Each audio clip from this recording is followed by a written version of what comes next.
You know, MotoMan and I have been on a tear lately with some big, powerful luxury cars. And now I think I want to learn about something quite a bit smaller, but still very powerful. This is the front brake of the Mitsubishi Lancer Evolution GSR. It has 13.8-inch diameter brake rotors and 4-piston Brembo brake calipers.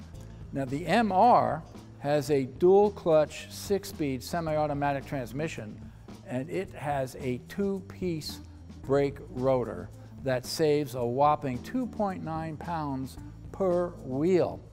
When you're driving down the road, the weight of the actual body of the car is suspended by this spring, but the axle and the brakes and the wheel and the tire is unsprung weight.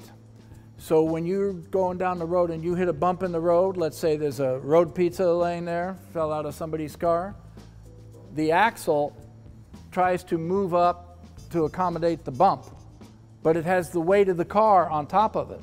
So the less unsprung weight you have, the faster and more accurately the suspension can react. This is essentially a rally car, but it's built upon a front-wheel drive compact car platform, and it has a conventional front-wheel drive layout, meaning this is a transverse mounted engine and has a 5-speed standard shift transmission. MotoMan wants to see a 6-speed, but there is a 6-speed available in a semi-automatic. Now things get a little funky. We have a limited slip differential, and remember, this is a permanent all-wheel drive automobile, but the torque is not transmitted 60-40 or 70-30 or 50-50. Instead, it's transmitted upon demand. Let me show you the other two components of the all-wheel drive system. This is the central active differential, and it's accompanied by the rear yaw control active differential. Now all three of these differentials work together to control the distribution of the torque to all four wheels independently of each other. So you can split them up front to rear, right to left. And all three differentials get oil from a remote oil pump located in the frame behind the quarter panel. It's a system very much like a dry sump system from old race cars and motorcycles. And this ensures that all these differentials will always get fresh, clean, cool oil under all conditions. You know, when MotoMan first brought the car in, he said that it drove stiff in a very healthy, good manner. And here's the reason why. The upper control arm, which is a wishbone, the leading mounting point is a pivot point, like a normal control arm. The rear mounting point is a mounting bushing that tends to resist movement of the control arm. It doesn't stop it, it just puts a little resistance in there. There is no bottom control arm. They've eliminated that and replaced it with 3 links.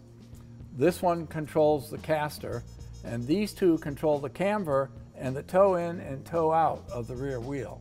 Once again, this is essentially a rally car, and this is a street version of a rally car. If we were really going to rally race this vehicle, we wouldn't leave these hydraulic lines and fuel lines and brake lines exposed like this. We'd put a skid plate over them to protect them, and we would do the same for the exhaust. Last year, MotoMan went to Targa, Newfoundland and raced there. And when he brought his car back here, we put it on the rack and it had skid plates everywhere. And I suggest if you're going to seriously race one of these, you do the same thing. I need to write the lines on the inside of my eyelids. Wow! Go team! OP! Hello. Listen. Stay thirsty, my friends. Yeah. Okay, here we go. Quiet on the set.